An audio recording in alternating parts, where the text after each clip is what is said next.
Welcome back to the show, everybody. This is the Shankly Sessions. It's the Liverpool podcast we bring you each and every week.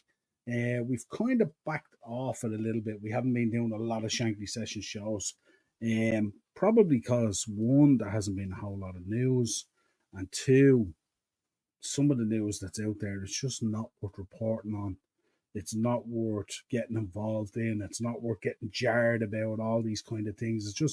It's a bit frustrating to say the least. The links, the panic within the fan base, all these different things that is going on at the moment. Obviously, post Klopp, Arnie Slot, all these kind of things that are happening at the moment, and people seem to be picking up on every single little quote and thing that's coming out, and it seems to be triggering them one way or another, which is a little bit concerning as well.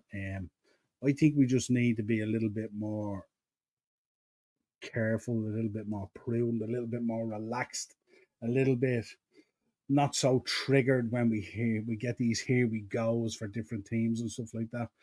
Obviously, there's teams in the Premier League that are doing really good business at the moment. West Ham, Aston Villa, Man United, these different teams, they're all doing really good business at the moment. But those teams need to be doing good business.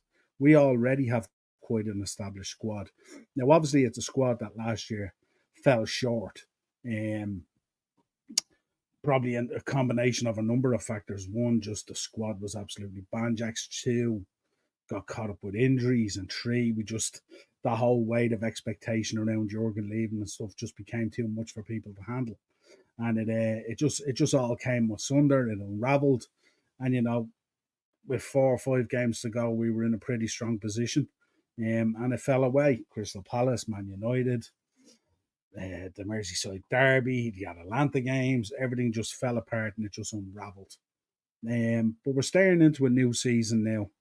New manager, new coaches, new backroom setup, everything fairly new and fresh, but still some of the similar challenges that faced Jurgen still remain in terms of we do need signings to come in to build them. I'm sure people have different ideas about who should come in and what position should come in and all that kind of stuff. We're linked with every single player with a heartbeat that's available. I even see Juventus today releasing their Christmas list, their discounted Christmas list of players that they're going to let go out the door and stuff like that. Names that we would know, of course, Artemello's on there, of course, Chiesa's on there, and all those kind of things. And I think we need to be careful and not be too triggered. If a player is out there and he's available on the cheap, and there's a kind of a structure happening within a club, say like Juventus and stuff like that, it doesn't necessarily mean we should just jump on that. And we need to be really, really careful about that. What we need to do is we've had the time now to assess the squad. He's obviously talking on a daily basis with Michael Edwards and Richard Hughes and whoever else is involved and all that kind of stuff. So they have a fair idea probably of what's required. They still have a lot of work to do, obviously, because you see today only we have players returning as well and stuff like that. So it's been quite a fractured pre-season for a lot of different reasons, including the Euros and various things. But now with the squad from tomorrow at least should be back together, and we should be able to assemble a full one. We have a couple of pre-season games, I think, to go. Sevilla is one of them, and then they crowbarred in the Las Palmas one, and I wasn't too happy about that. Not sure if it's still going ahead or not, but I really get concerned when they do things like that. There's Las Palmas, I think, behind the closed doors on the 11th. And if you remember, this is the last thing we did. Remember when we lost Ebu? Remember he got injured in one of these games. Really, really dangerous thing to be doing. And I don't think it's needed. I don't see the reason for it, stuff like that and all, So, but we can talk about that. We can discuss about that. We're going to be talking about how you feel about the players during Jurgen's era. Who are the players that you really who would be the top player during Jurgen's era and stuff like that. I don't know how you pick them out because there's so many good ones. But it's interesting, the top 6 that were put out there the other day, and obviously one was left out that triggered a lot of fans as well. We're going to talk about that. We're going to talk about Curtis Jones, the comments that he made, and then the post interview he gave as well after the game, explaining himself. I don't know whether he needed to explain himself or not. I didn't get too triggered by it, but a lot of the fan base did. And again, it's one of those things that, if you're teetering at the moment on things, certain things are going to trigger you, and that's what's going to happen. But it was an interesting comment, and the follow up was interesting as well. So we will discuss that. Of course, we have to talk about Missy Bo Cairns leaving and going to Aston Villa. Very, very disappointed in that. From the women's point of view in Liverpool, she was that girl, wasn't she? She was that lady. But sad to see her go. Wish her the best at Aston Villa, and hopefully one day she'll return. But is this more of an indication of stuff that's going on and change that's going on, and is it stuff that we're going to see going forward? We're going to be talking about the transfer situation. We're going to be talking about Jurgen Klopp's comments the other day. How do we feel about them? Was it just a kind of a contrived kind of thing to, back people off and stuff like that? So we'll get into conversations about that. We'll talk about transfers. We're going to talk about what was this other one I had here? I can't see it. Yeah, we're going to be talking about obviously the pre-season as well and how we felt about it. So a few bits to talk about and stuff like that. We'll take your comments first of all. Doug's in. Big up Doug. Make sure you're checking out Doug's channel. He has a Premier League one as well now as well. So make sure you're checking that out as well. Really, really good. Acer's in. Slot has the players playing well. He does. They seem to be energised at the moment. We'll talk about it during the pre-season. There seems to be a directness to them. I'm very happy to see that quick ball being played out to Mo Salah, that diagonal that would bore so much fruit for us in the past that we had abandoned last season. Acer Susam said if FSG don't sign anybody that he would shave mustache off on live stream.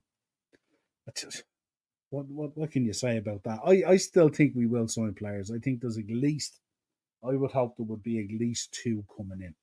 But let me know your thoughts in the comments. Where do you think Liverpool is at? And where do you think we need to strengthen?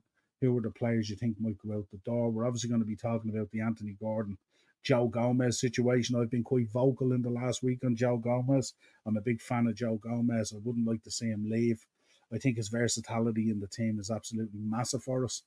And I don't see how using Joe Gomez as a make weight for an Anthony Gordon deal makes us anyway stronger. For me, it kind of weakens us because we have players on the left-hand side, and Anthony Gordon will go in there as well. But if you take Joe Gomez out of the team, you're potentially taking out cover for left-back, for centre-back, for right-back, and even DM and even midfield and stuff like that and all. So I think it's absolutely crazy to be looking at something like that. I know obviously his stock has gone up in terms of value and stuff like that, and maybe that might trigger a time to cash in.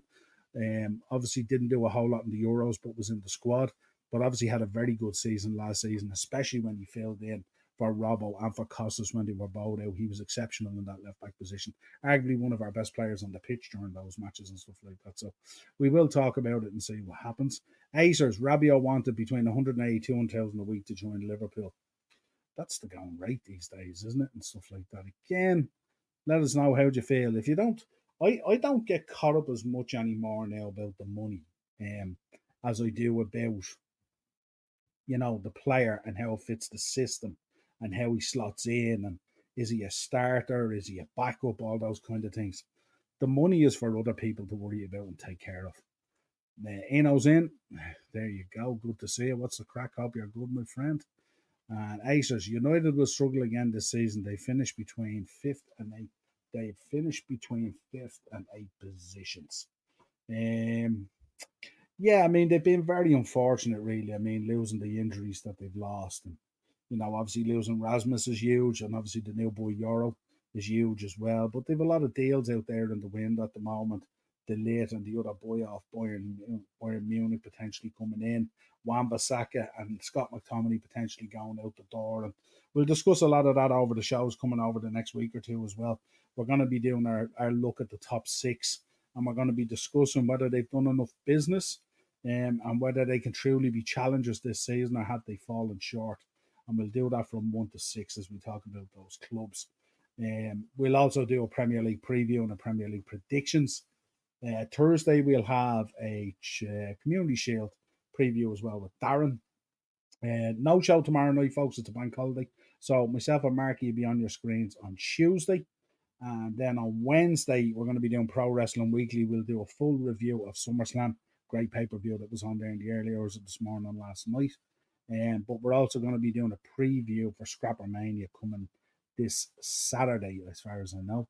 Nick Nemeth, aka Dolph Ziggler, at Scrapper Mania this weekend, next weekend, along with AEW's own Danhausen. So we're going to be having a look at that with Sean. Hopefully Russ will be back as well. If he's not, we'll get Jamie on as well, potentially if Jamie's available as well. It was great having Jamie on this week for the preview. So it's only fitting we get him on for the review as well. And I tell you, between both of us, we got a whole lot right, didn't we? We got a good bit right on that preview show, so good to see it. But yeah, let's get into this show anyway. City looked sharp last night, certainly sharpening up on what we would expect. And pre-season is like that. It's just, how do you take anything from it? So many players missing, so many players still on holidays. How does it fit? All you can do is take some performances from it and stuff like that and put across, especially if you're Arne Slot at the moment, put across some of your ideas and stuff like that and see can some of those ideas translate onto the pitch. See, do they evolve in front of your eyes and stuff like that? Are you getting your message through and stuff like that? We know the transition is always going to be very, very difficult. All these players have grown up under Jurgen Klopp. Now Arne Slot is in the hot seat. He's trying to get across his ideas of how he wants to play and stuff like that. But certainly we're looking much more established and comfortable at the back when we're not in possession. And when we are in possession, our use of the ball is fantastic. And certainly that drive forward is way, way quicker than it has been. Throwback kind of to the way we used to play with Jurgen and stuff like that, but then we switched it up a little bit and stuff like that. So let's see what happens over the next couple of weeks. And now that we have the Avengers assembled are back, let's say we've seen Darwin, we've seen Lucho, we see Virgil is back, Joe Gomez is back, Trent is back. So listen, Alexis came back the other day as well, and it was a nice moment as well when you seen that footage of Alexis arriving back in the US, meeting up with Arne, and Arne's eyes just lit up like, here I have a World Cup winner, I have a Copa America winner, I have this guy, this is the guy, you know what I mean? And it was cool to see that. Look, we'll talk about contractual stuff and all that kind of stuff as well, and a lot of the talk that's out there and stuff like that, and see where that brings us. Daz is in. What's the crack, Noel? All good. Hope you're good, Daz. Hope you're doing well. And SummerSlam was meant, yeah, it was really good, and it was kind of like, it was really good, not in a surprising way, because it just delivered what we all thought it would deliver, and it's nice when that happens. Ian, hopefully I'll be able to drop on the pod on Wednesday. Yeah, let's see what happens, mate. No problem at all. Get you on for a bit. Crystal Palace looks decent in pre-season. Crystal Palace always look decent. Crystal Palace are a well-known club, and they're going to look really good under Glasner as well. The biggest problem that's going to face Crystal Palace is the volume of players they can hang on to, because there's a lot of players there at the moment that have been linked with moves away. And when you're losing the likes of, if you can lose the likes of SA and Gahey and players like that, Wharton's been linked with a move away. Plenty of players there being linked with moves away. And if you lose those players, life is much, much more difficult. Leave the wrestling comments till Wednesday. No, fire away. This is open plan. It's no problem. It's a Liverpool show, but we're here. We'll discuss anything. But this was the one I was talking about the other day. This was interesting. A lot of backlash on this in relation to Bobby not being in there and stuff like that. Bobby Firmino. Certainly from my point of view and for Dino's point of view, certainly he will be on the list. But as you know, with Dino, who's been on the shows, it's one of his favourite players. But yeah, certainly interesting, the selection there. I think it's very hard to digest down, in terms of the players that are there and stuff like that. You know what I mean? Because, how do you say Mo Salah's being more influential than, say, Virgil van Dijk? How is Virgil being more influential maybe than Alisson? You can't really do that, really, because it's also intrinsically linked, and really, really difficult, because the thing about it is, if we didn't have a world-class goalkeeper and we didn't have a world-class central defender and all that kind of things, and we weren't keeping clean sheets, the goals that Mo scores then are kind of irrelevant, aren't they? Because if you're not getting the results through both axes of the pitch, it doesn't really matter. So fundamentally, it's very hard to break that down. But it is interesting to look at it and stuff like that. And certainly Bobby would be one who would be on the list as well.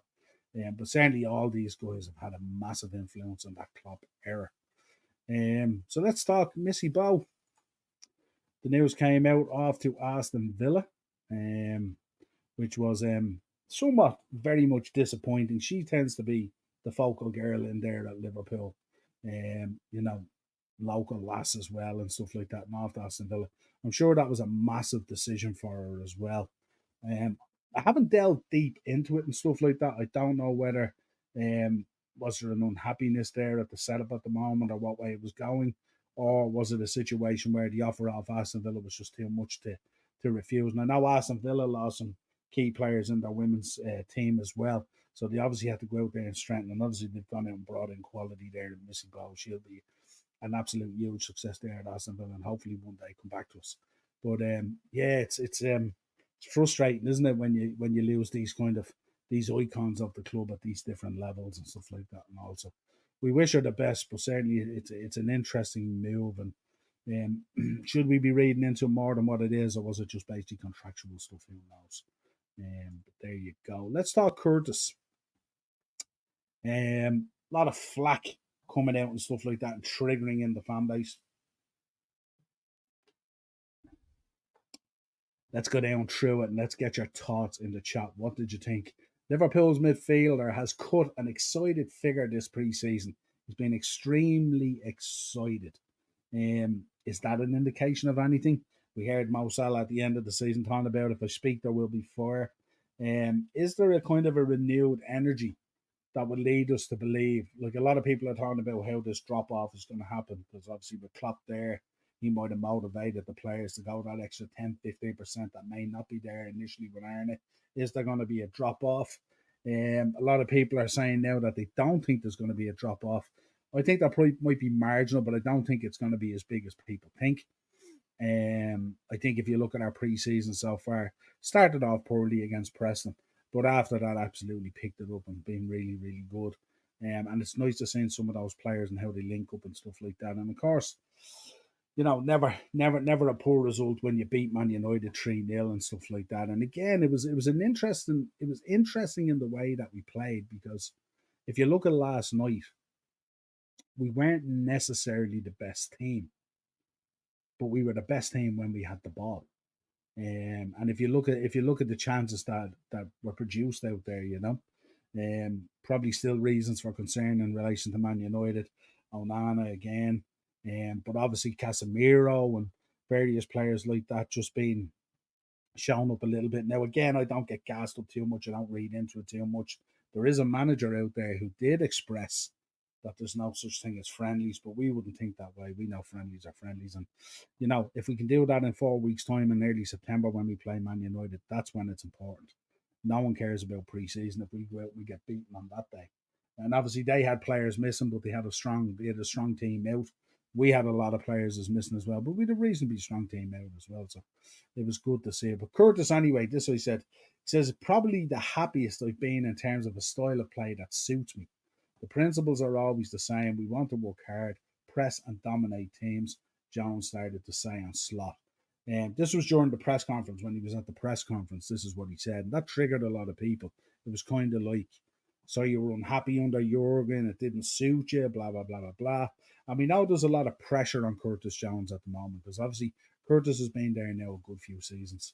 And he is kind of, the improvement hasn't been at the level that we would expect for a guy who's training week in, week out, with the quality of players that have been around him, with the opportunity that he's had in terms of, you know, players being injured, the likes of Thiago, obviously Stefan getting injured, has opened that doorway for him to go out there and show things, you know. And obviously Alexis coming in as well made it difficult as well.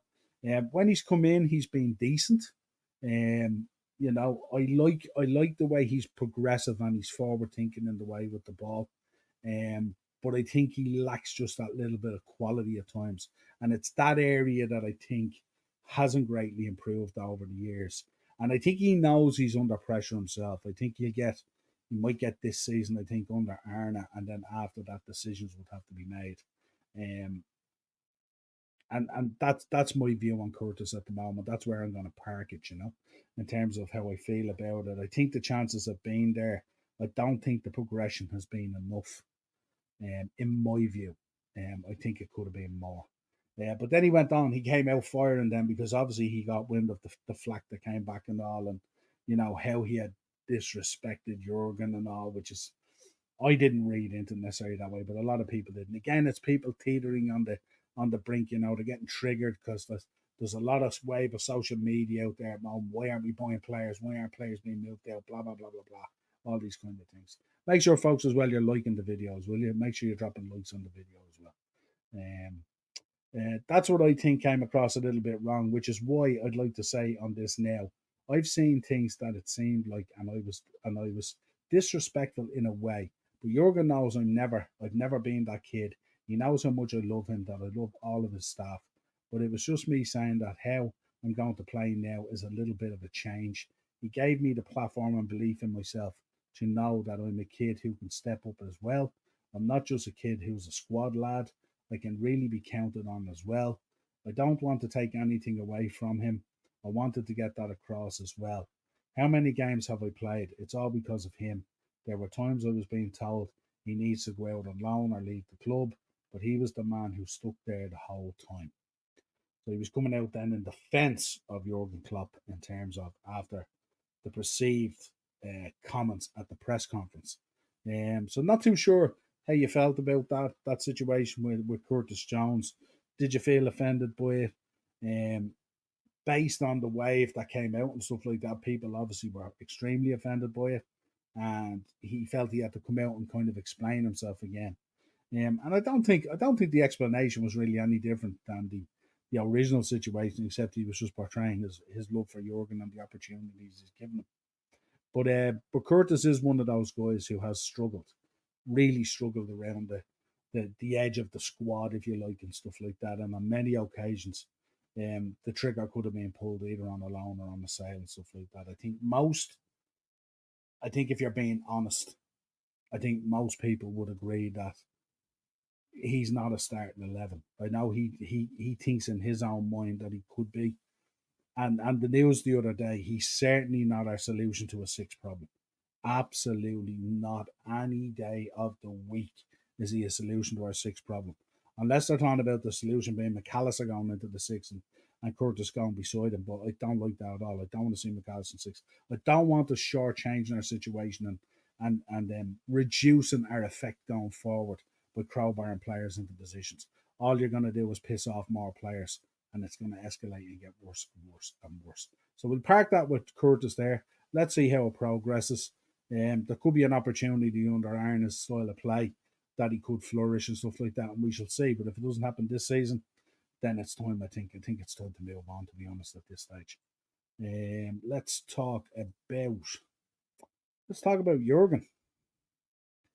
What came out there the other day? Klopp speaking at the coaches' congress in Würzburg, ruled himself out of the running for the England post and any other management post, suggesting he may never return to the game as a manager. He said, as of today, that's it for me as a coach. He says, I didn't quit on a whim, but it was a general decision. I've also coached the best clubs in the world. Maybe we can talk about it again in a few months. I still want to work in football and help people with my experience and contacts. Let's see what else there is for me. So I think what's happened here is, he's trying to move on from football. Really, really difficult. We've seen the couple of months after he left, and he's playing paddle and all this kind of stuff and all, and he's trying to find his place again and kind of life and stuff like that and all. And he keeps on getting these offers in. There's always talk of the Bayern Munich job, talk of the German job, talk of the English job, all this kind of stuff.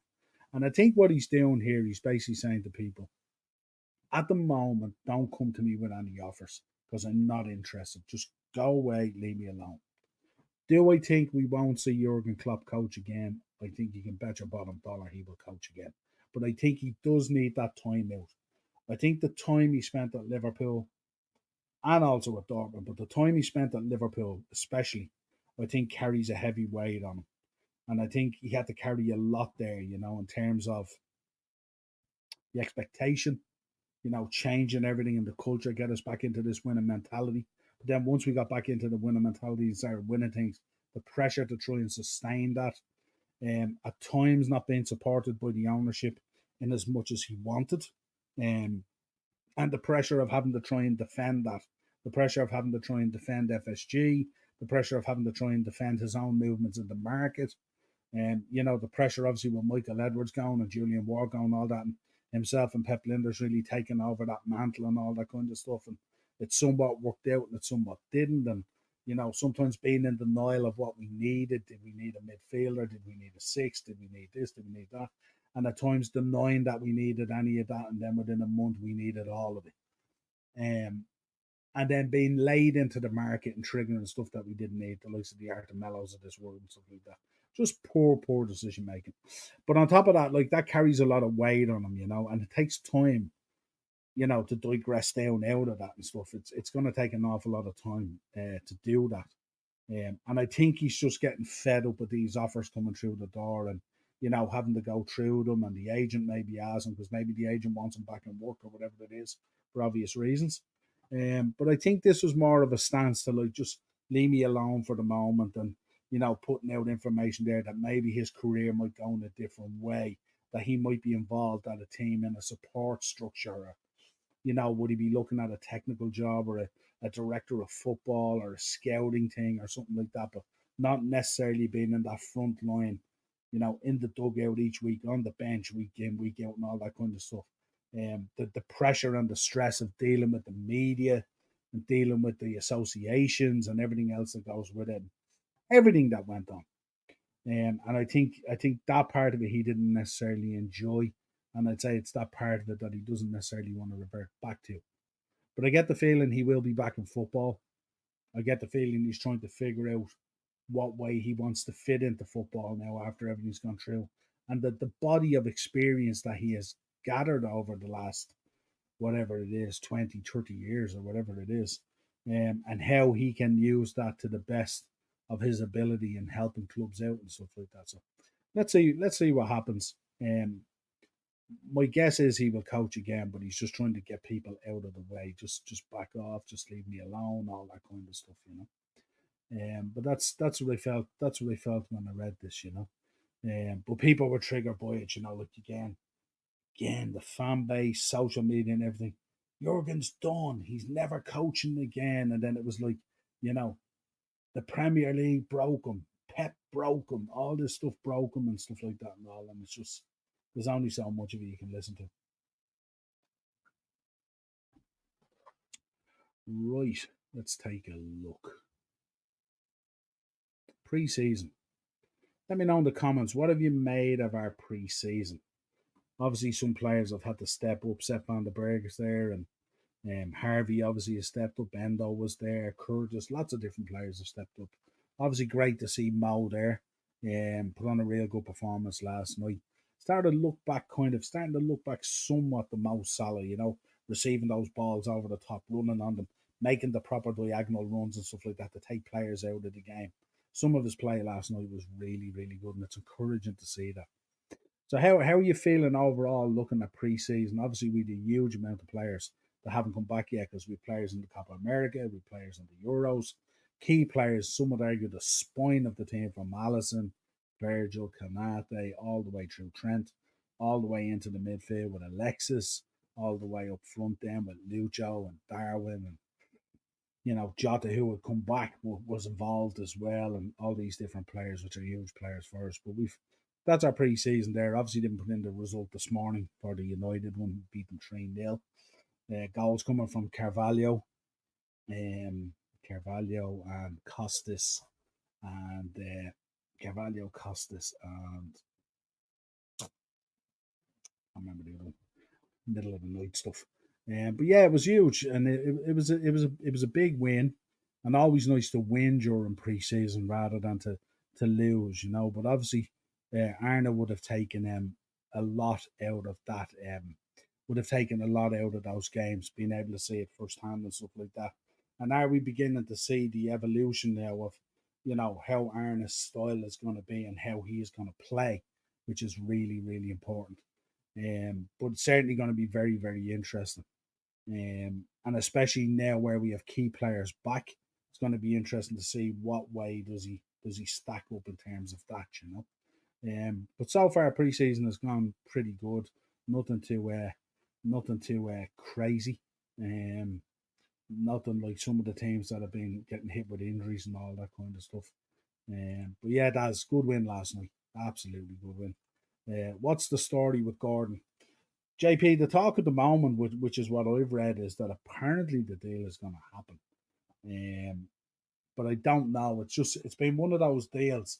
It's so un-Michael Edwards like, isn't it? Because it's out there and it's in the face and the information and all is leaked out and stuff like that and all. And if anything, what it's done is it's left Joe Gomez in a precarious position because, now it's very obvious that the club are willing to just, sell him off. And I wonder now how unwanted does he feel and stuff like that. And we know last season as well he was angling for a move away last summer as well.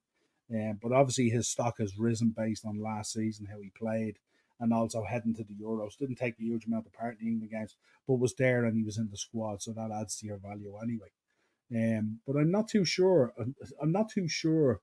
I said it during the show as well. If Gomez being wrapped up in a deal for Anthony Gordon, I don't know if that strengthens us.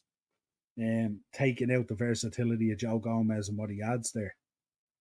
And obviously with Gordon going in, we know Gordon's a very good player. Boyhood Liverpool fan, played for Everton, all the other connections that are there. Has done very well at Newcastle.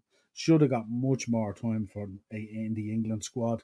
Because when he came in, he looked really, really good. But again, it's that left-sided conundrum again as well, isn't it? When you've got so many players over there, and we're so heavily weighted on those left-sided players, So what happens even if Gordon does come in? Does Gordon start? Does Lucho start? You know, Cody had a great game, had a great Euros. He's going to be out there potentially. What way does the whole thing work, and how does it all sit? Um, and why are we so unless we're convinced that Lucho's going to Barca and it's going to happen, why would a left-sided player be something that we would be looking at prior to some of those key areas that need to be resolved? Like for me, the left back situation is certainly a huge conversational piece. We seen the drop off from Robbo last season, obviously coming back off that injury as well. Costas, we know, is probably, and I don't want to speak bad about any players and stuff like that, but we know he's probably not good enough because we know that when he comes in and Robbo's out, as soon as Robbo's fit, Robbo goes straight back in. Now, that might be different under Arne Slot. It might be a different situation because obviously he has a different relationship coming in with a blank canvas with all these players. But let's see what happens there. But I still think the left side, I think we need either a left side central defender or a left side defender to come in as a starter, and then we need to decide what happens with Robbo or with Costas, and who sits down and who goes out the door. And I'm not too sure. But they're some of the areas that like I'd be looking at. The six is still an issue. No disrespect to Endo, came in, did a good job, went off to the Asia Cup, came back, wasn't as effective as he was beforehand, but certainly will go in there and do a job for you and give you 100%.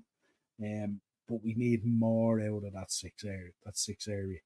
And the answer is not McAllister. The answer is get out the wallet and go buy a six and stop messing around. And we've got to find one as well. They're not that easy to find either.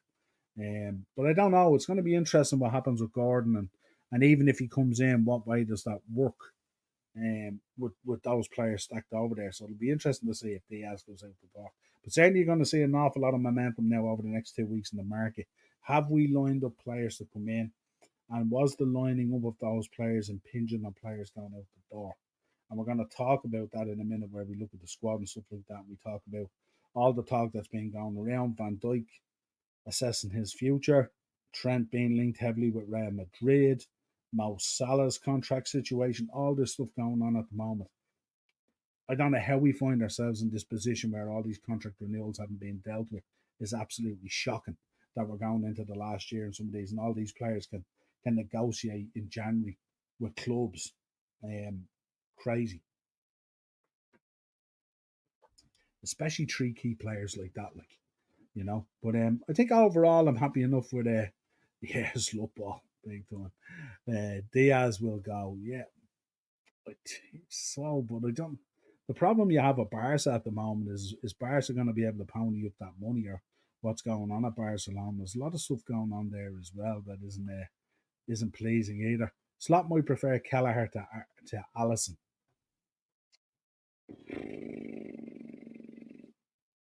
I don't see that being the case.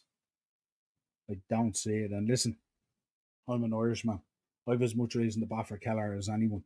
But I don't see Kelleher displacing Allison.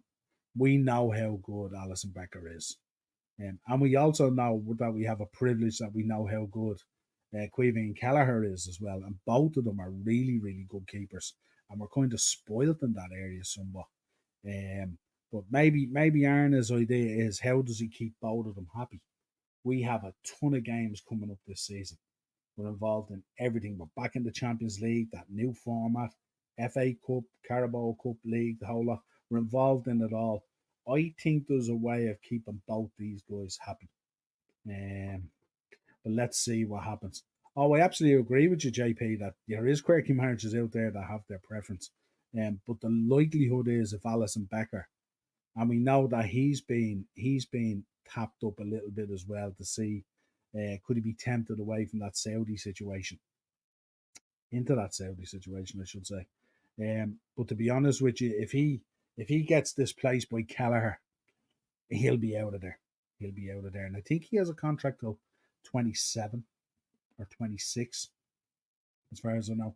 I think his contract and Kanate's contract are in around the same time, so we'll be facing that down the pan as well. But I mean, the immediate ones are the ones that we need to focus on at the moment, and that's the likes of Trent and Mo and everything and all, you know. So let's talk about this crazy transfer window and what's being going on. We heard there was a bid came in weeks ago for Endo for Marseille. It was shut down. Marseille making huge moves in football as well. Players that they're signing, bringing in and sending out and stuff like that as well is very, very interesting.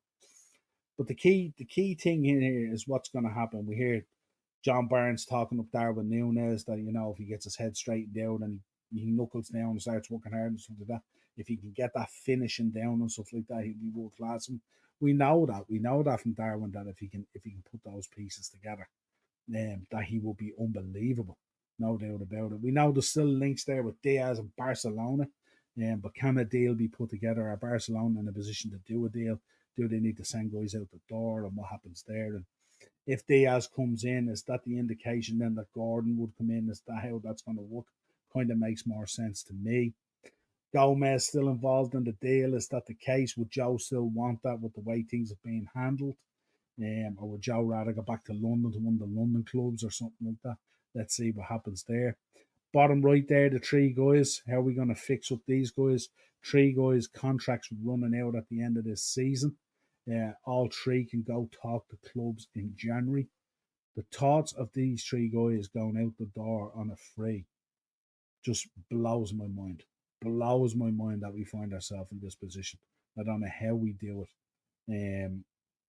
It's just, for me, it's just crazy. It's crazy to think that forward line of Mo Salah, Bobby Firmino, and Sadio Mane, which would have been worth 200 million, maybe a little bit more, is going to net us out 33 million from Sadio Mane. Bobby on a free, Mo potentially on a free. These things have to be sorted out. And what way do you feel that should go? What way? Like, if you look at Lille and what Lille did with Lenny Yoro, they were hanging around. They were waiting on Real Madrid. Real Madrid valued them at this price. They weren't going to pay this much. They were going to wait to get them on a free next season. And Lille turned around and said, "You won't be hanging around here all next season." He says, "You either take the deal at United or you're out of here," basically, kind of thing. And he took the deal at United. So how do we approach this? And these are three key players for us, let's be honest here. As key as it can get. But how do we approach this? I mean, do we turn around to Trent and go, and Virgil and Mo, and go, "There's the contract, sign the contract, you don't sign it, you're on the bench"? That's not going to happen. That's not the reality of where we are. Yeah, you can do that with a kid like Lenny Yoro, who's 18 and who's trying to progress and make a future for himself in football and stuff like that. You're not going to get that with established stars, the likes of Trent, Virgil, and Mo. They're going to turn around and just sit back, aren't they? And I mean, who would blame them, really? Like, if you're Mo Salah and you potentially have a move to Saudi, next year on a free where you could scoop up all that money yourself. We said it before. There's no loyalty in football. No loyalty. How do we feel about Trent and Real Madrid? His best mate Jude Bellingham there. Real Madrid saying they're interested, but obviously it would be next season. They'd be taking him in on a free. Could we see Trent pull a Macca on us and go to Real Madrid next season on a free? This is a kid we've brought up through the ranks, through the academy. We've given him every opportunity in football. Where he finds himself in football would have never happened except for Liverpool Football Club. Is that how we get repaid? Or does Trent see his future at Liverpool by signing a long-term contract and becoming that future captain, becoming that Steven Gerrard, that focal guy there, that scouser in our team? How do you feel about the scouser in your team? How do local lads, if anyone's in the chat or watching the show and stuff, how do you feel about that? Is it important to have a scouser in the team? Or is it important to, to create that bridge, to understand, the importance of, what Liverpool Football Club is about, the connection with the city, the connection with the culture and all that. Does that come through those players? Would Jurgen have understood that as much? Would he have got it as much? Obviously, there was a lot of it at Dortmund and at Mainz as well, but would he have gotten it as much at Liverpool? If you don't have those scousers in your team and stuff like that, how important is it to have local lads? Or is it more important to just have the best 11 you can have out there, and where they're from is kind of irrelevant? Let me know your thoughts on that. But certainly that's going to be a big one. And it's going to definitely, these three players with these three renewals is definitely going to divide a fan base if things don't go the way we think. But now that they're back, we'll be knuckling down and there'll be a lot of contract talk. So let's see what way it goes. Is Edwards and Co. going to play hardball on this? Are the boys going to play hardball on this? Do the three boys see their future now with Klopp gone? And we did say this when we heard that Jurgen Klopp had announced he would be leaving at the end of the season. We said there would potentially be players and key players that we would potentially lose, that we wouldn't want to lose. That Jurgen Klopp leaving wouldn't necessarily mean that some of the players in the squad that we'd be okay with leaving would be the ones that would go. So is this what we're saying? Are we seeing the evolution of this now? Spoke about on so many podcasts. Slot might prefer younger, more hungry players. Maybe that's the case. And listen, we haven't done too bad in preseason either, but I don't know. It's. I think at certain positions it's going to be tough to make that call. I think, it would be yeah. But let's see, because it's all going to evolve over the next few weeks. I'm not a fan of that new Champions League format, to be honest. No, neither am I. But let's see what way it goes. I suppose it's there. It's there for everyone. We're going to see how it evolves. Fabio needs to be given a chance at Liverpool, and I hope Slot will do that because he's being treated unfairly with Klopp. 100%. I've said it on a number of podcasts. If our intention was not to play that position in the way that we play it with Fabio Carvalho, we shouldn't have bought the kid. We should have just left the kid alone and let him move to a club that actually wanted to play him and stuff like that. And the disrespect that was shown to the kid was absolutely horrible and stuff like that. And I hope he gets a chance as well. I think he's an extremely talented footballer. I think he plays in a very, very unique role. And I think if we can harness that unique role, we will bear serious fruit this season out of it. But yes, absolutely. I said from a club point of view and even from Jurgen's point of view, the treatment of this lad has been all wrong. I said it on loads of podcasts. Glad to see him back there. Glad to see him having a good pre-season. And hopefully he can follow that on into the season. Gives us a fantastic option. There's an honesty to his play. There's a skill to his play. And he has an eye. He has that kind of young, unharnessed eye for football that maybe an Arne Slot can harness and create a super player out of that guy. But he's all the talent in the world and stuff like that. And to be sending him out on loan to the likes of Hulls and stuff like that, or wherever it was, it's just absolutely shocking and really poor treatment of the boy. Why would you leave? And this was at a time where Fulham were flying as well.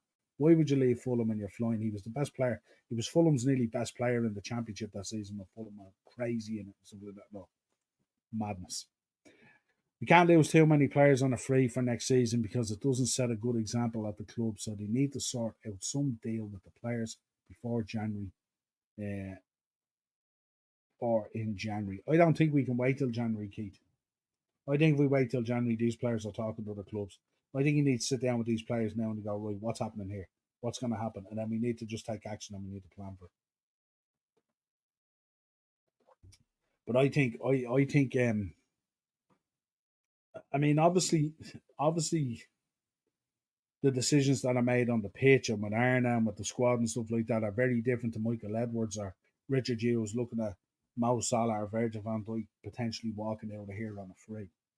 There's a commercial element to this as well, and we can't be stupid about it. And I know we don't always want to get caught up in the commercials and the values and the accounts of clubs and stuff like that and all, but if these three boys were to go on a free next summer, that really damages us because not only are we losing that trio of quality, but we're going to have to dig deep into our pockets to replace that quality as well. Like you think about it, how do you go out and replace Mo Salah? Forget about even the cost. How do you replace him? And if you are replacing him, what's it going to cost you? Virgil van Dijk the same. Trent Alexander-Arnold the same. So there's a real problem there at the moment, and there's a lot of work to be done there by Michael Edwards and Richard Hughes and stuff like that. Not only on what we're doing out in the market, but also what has to be done in these contract renewals. They're going to be absolutely huge, and it will that kind of situation there can set a club back 5 years real quickly. I spoke about the Robbo Costa situation and stuff like that. The boy I like at Fulham is the boy Robinson. So if there was a case that potentially Joe is leaving, if Joe was going to somewhere like Fulham, could we tie Joe down into a deal, a part of a deal with Robinson or something like that? I do like the boy Robinson. I think again, he's very progressive. He's very forward thinking. Really, really good player. And I'd love to see him at Liverpool. It'll be interesting to see what Robbo comes back as well. Looked really, really banjaxed at the end of last season when he came back in. Obviously missed a chunk of the season there with the collarbone and stuff like that. Cost us for me. I don't know how you feel about him. Look, I think he's great. The Greek scouts are in our team and all that kind of stuff. But I think he just requires way too much coaching. I think you've seen it last season, even with Klopp, literally coaching him on the pitch constantly. And I think at that stage, when you've been around the team that long and training with players of a certain ilk, I think if you need that level of coaching, I think the ship has sailed, to be honest. So for me, my thinking at the moment, and not disrespecting anyone, is I think Costas probably goes. I think Robbo probably becomes the backup, and I think we need to bring in either a left back or a left centre back, and maybe depending on what formation Arna wants to play and stuff like that. I think that's the way we have to go there. Can't keep on living in denial of these things. We need to be straight up about them and have these. These are tough conversations as well. I love Robbo. I've probably got 3 or 4 jerseys over there in the wardrobe with Robbo's name on it and stuff like that and all. No disrespect to him at all. But I really do think it's really, really important that, we're clear about what's going on here and that we're absolutely not messing around and, you know, that we're serious. We need to go out over the next 3 to 4 weeks, 3 weeks or whatever's left in the window. And we need to show how serious we are as a club. That we're Liverpool Football Club, that we're not going to be held to ransom, that we're not going to be letting players dictate these things, and that we're going to take action based on that. And what way does that work? So let's see what happens. What's happening with Aaron Anthony Gordon deal? I heard it's a done deal at some point. I presume, like the talk is that might be the case. Listening to the Newcastle side of things, they're saying he's fully in their plans for the new season, and that they're pushing forward now. That the deal collapsed with Joe Gomez, which was an interesting one that they were working on. But it seems like we've kind of gotten off to a bad start in this transfer window. Because as much as I don't want Joe necessarily to leave, and as much as I need to try and figure out when Anthony comes in with the players that are there, how does that? Like, if you're telling me Anthony Gordon's coming in and Luis Diaz is going, cool, I get it. If you're telling me that Anthony Gordon's coming in, Luis Diaz ain't going anywhere, and Joe Gomez is going, I think that creates a lot of problems. But we'll have to see. But even if you had got that deal over the line, that might have been the type of deal that people wouldn't think we'd be working on. And people might have stood up and took notice and go, Liverpool are serious. So let's see what happens there. Let's see now with these players that are back. Let's see what Arne Slot really wants to do, how it's going to come together. We have got the game against Sevilla, which should be interesting. And then I don't know the story with the Las Palmas game, the behind closed doors one and stuff like that now. But I just get worried when you crowbar in another match like that. And we've seen what happened, that we lose players right at the start of the season because of this. So we need to be really, really careful on it. But we're halfway through the first week in August. We still haven't signed anything. So there is an anxiety building in the fan base. Certainly on social media, you can see it. And all the clips and everything that's coming out. You look at the Sky Sports stats that are coming out. They're showing us right down the bottom here, signing no one. You've got over here, you've got Chelsea, you've got Villa, you've got West Ham, you've got all these other teams strengthening. And I think that's creating a lot of the anxiety as well. But the thing I would say as well is a lot of those clubs obviously have a lot more to do than us. We have quite an established squad that's more than capable of competing. Not necessarily enough in there to deliver, but enough in there to compete. I certainly wouldn't be worried about top four, but I do think we definitely will bring in at least one or two players. I think we have to. Um, and I think it would look really, really bad if we don't. But it's difficult as well. It's always difficult when there's a Euros on as well to get certain deals done and stuff like that. And I'm not talking about clubs out there that need, like you look at Aston Villa back in the Champions League, stuff like that, and all, need the strength and need to bolster out a squad, need to get in players and do that. And they're doing great things and doing that as well. But we're not that. We're not that in that kind of that deepness, if you like, of having to do that and stuff like that. If we can bring in two or three key signings in key areas that we're targeting, and unfortunately, we're dealing in a situation and in a market at the moment that's really overinflated, but also too, there's not a huge pool of players out there in the positions that we're potentially looking for.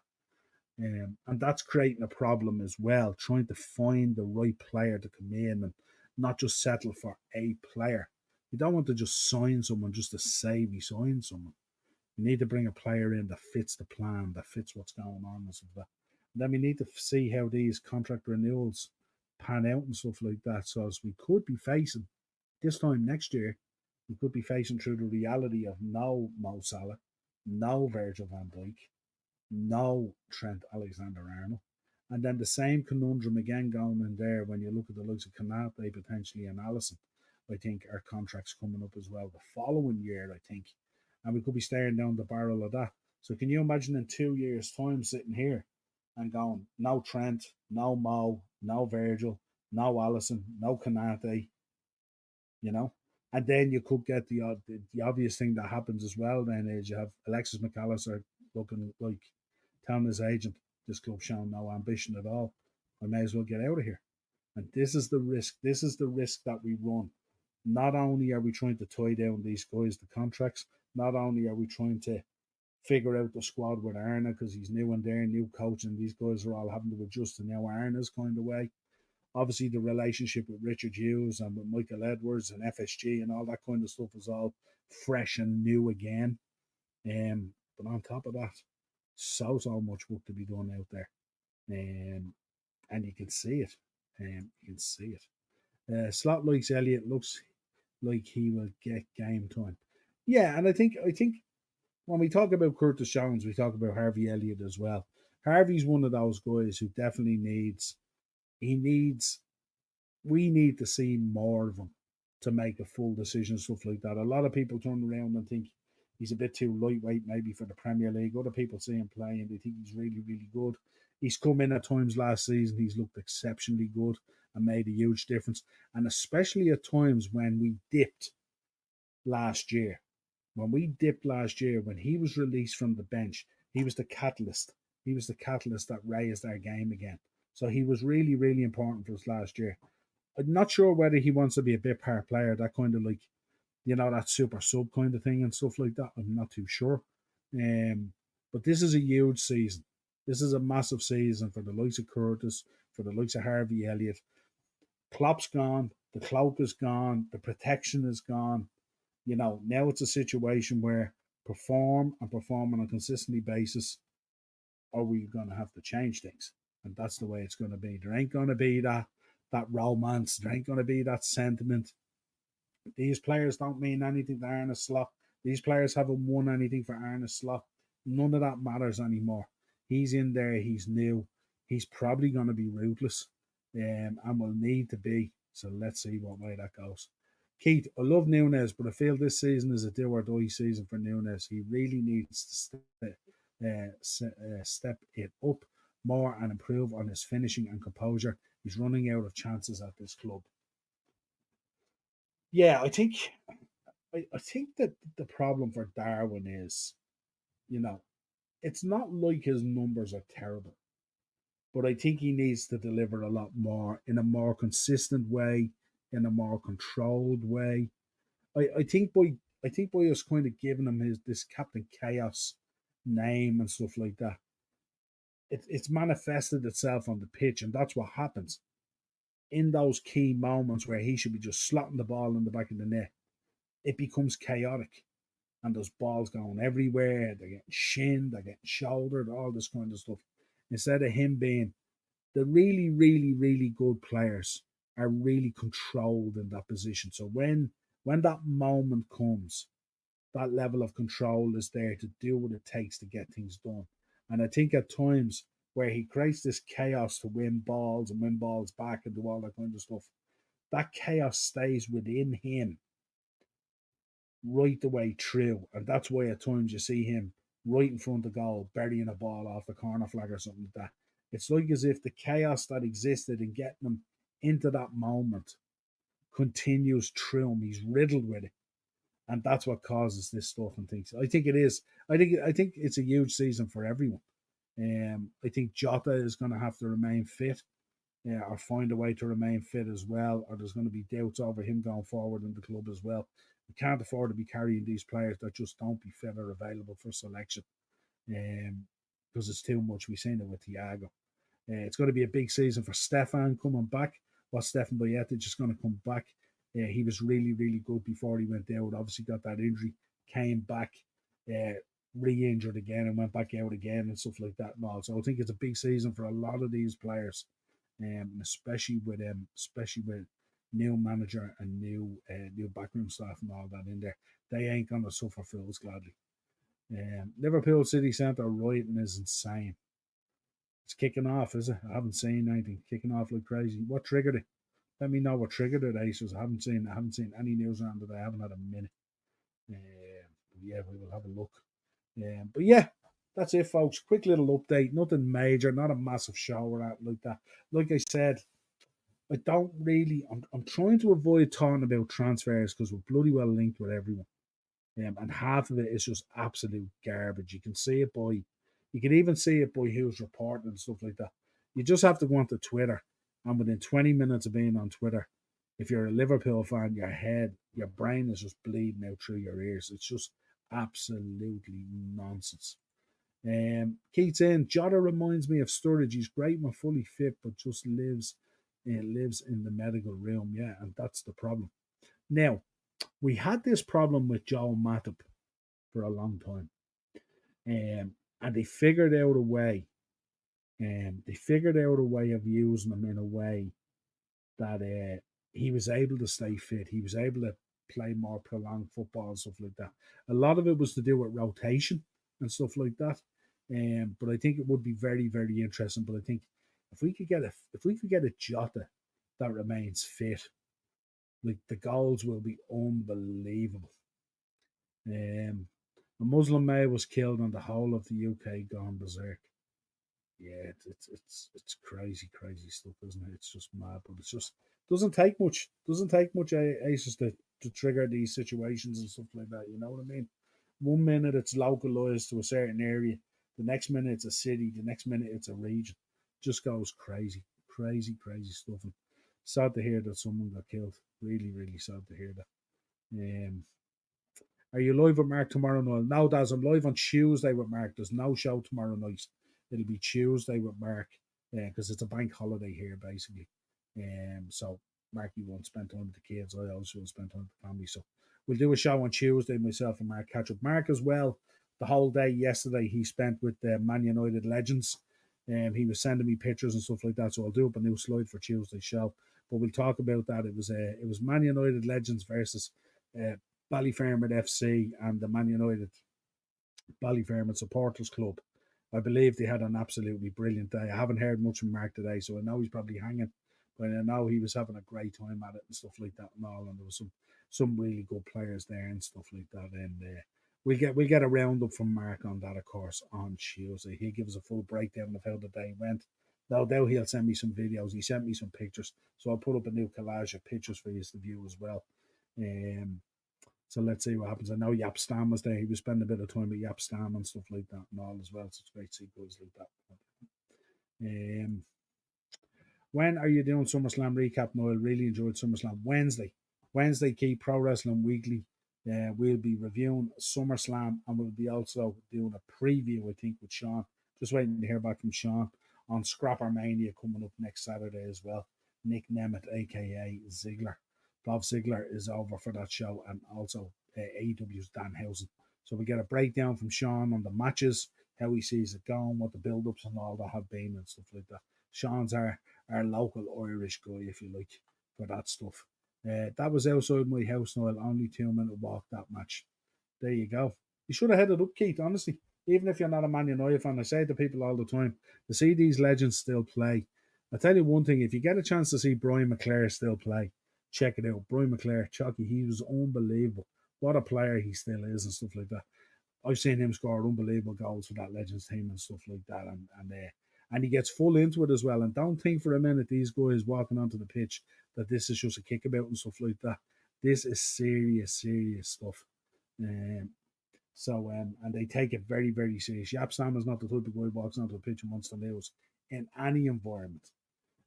So there you go. So let me know what you think.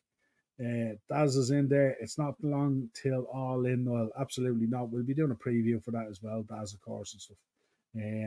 I actually contemplated going to it, Daz, but it's on the day I'm coming home. I'm coming home for my holidays that day, flying back from Spain, so I won't be able to make it to it. But I would have gone. I think this ticket's going at the moment for £20 or £25 or something. I think they've sold somewhere in the region of 48 or 49,000 tickets. So they still have a lot of tickets to sell. Wembley is used and stuff like that. And be interesting to see what the reaction as well. Obviously, with them announcing potentially WrestleMania coming to London to Wembley as well. Big up, my man. How are you? Hope you're doing well. Hope everything is good in Jamaica at the moment. Hope your content is going well. Couldn't get in, unfortunately. There was Garda everywhere. Wouldn't let anyone in without a ticket. Should have hit me up, Keith. Should have hit me up. I would have got Mark to sort something for you. Hey, Jordan, bro, how are you? And Andrew's in as well. Evening, Noel. Good show last night. Yeah, it really was. Really enjoyed it. Say you were delighted as well to see Orton in there as well because he had no match on the card, which is always weird for me.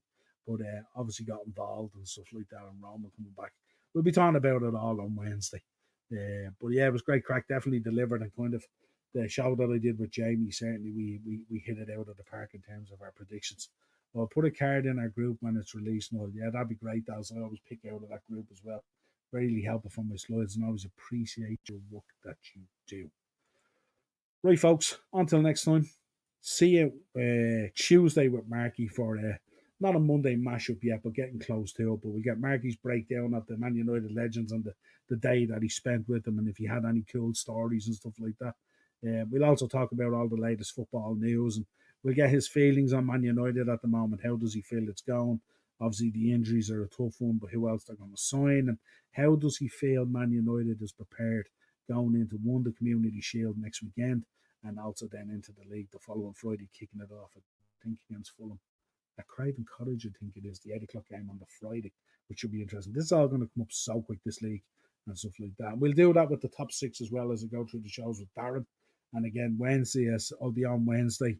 Russ will probably be on. Jamie might have time to come back on as well. Not that he wants to discuss his picks and his predictions because it all came out pretty good. So until next time, folks, like on the video. Really, really important, folks. Lots of you guys in here in the chat, watching the shows, all those kind of stuff. Really, really important that you like it. Like it on the way out. Those likes are so important. You wouldn't believe the difference they make. Also hit that bell notification so you know when the shows are happening and all that kind of stuff. And also subscribe to the channel, which is most important. But I know all you OGs in the chat there are already subscribers, so share it out there as well if you can, and make sure we're driving up the subscribers for this coming season. It's going to be absolutely electric. See you on Tuesday, my friend, as well. That's appreciated. So until next time, folks, have a safe week. Talk to you real soon. Safe bank holiday as well, folks. Don't do anything crazy.